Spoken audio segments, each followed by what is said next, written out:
The recipe that we're going to demonstrate for you now is called vegetable couscous, and it goes beautifully with the recipe that we have just finished, which was bean provençal. But you can use it, of course, by itself too. And as the name says, we are going to use couscous. Jade, are you familiar with couscous? No, Sibilla, I haven't actually used couscous. If you ask me about rice variety, I can tell you about that. But couscous is very new to me. All right. I'd love to always use it, but I'm not sure how to cook it or how to prepare it. So can you tell us how we can actually use it in our cooking? Yes. And this recipe is particularly easy because you don't have to steam the couscous first. With most recipes you do. And I will share with you exactly what it is that you need to do to rehydrate it, and it's very easy actually, and that is equal quantities of boiling water and dry product. Okay. And you just steam it for a few minutes, so you don't have to cook it, because it's already cooked. And you might say, well, what is this made from? It's made from durum wheat, which is the wheat that is used for pasta, and so really it's like granulated pasta. That's excellent. Yes, and it's already cooked and you just have to steam it. But today we're going to cook this recipe, and the recipe, the way it's designed, the couscous will steam itself. So that's really quick and easy too. Going to just use, again, just a teaspoon of oil. You do not need to have lots and lots of fat when you're cooking. We are creatures of habit, aren't we? And most of us have been educated, and I guess you probably were too, by our parents and others who looked after us, that if you were to fry something, you've got to have lots of butter or fat in there.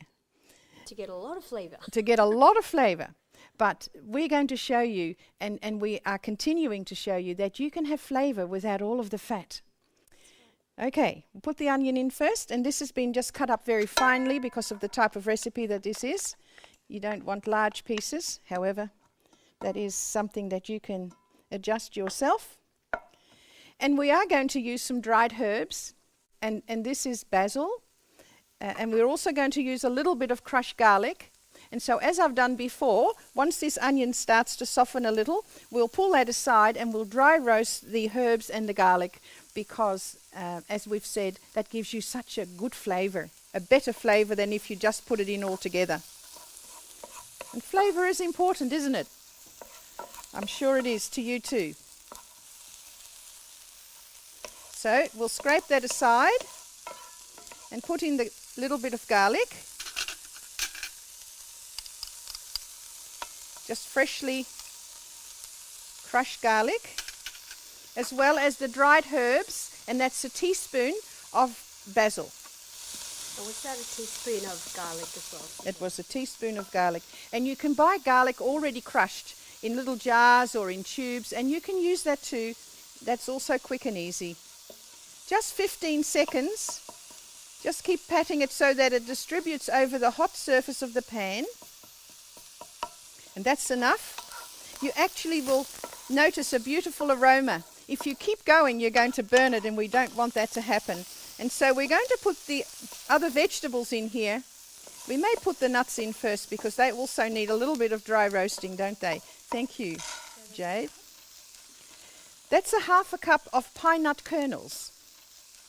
And they are particularly nice in this recipe. You can use other nuts or seeds, but these are pine nut kernels. It doesn't take very long for them to roast. Maybe, well, a little longer than the garlic and the dried herbs. Just maybe almost a minute. That's enough for these pine kernels to have a bit of a roasted flavour. We're also going to add the carrots. Now notice something about these carrots. They're very small. They're baby carrots. They're baby carrots. And you might say, why use baby carrots? Because they're very tender and sweet. They're the ones with the green still on them, but you can use any carrot you like. But we have used baby carrots because of the flavour. And some green beans. You can use frozen beans or fresh beans, whichever is available for you at the time when you do your shopping. And also some lovely celery. Thank you, Jade.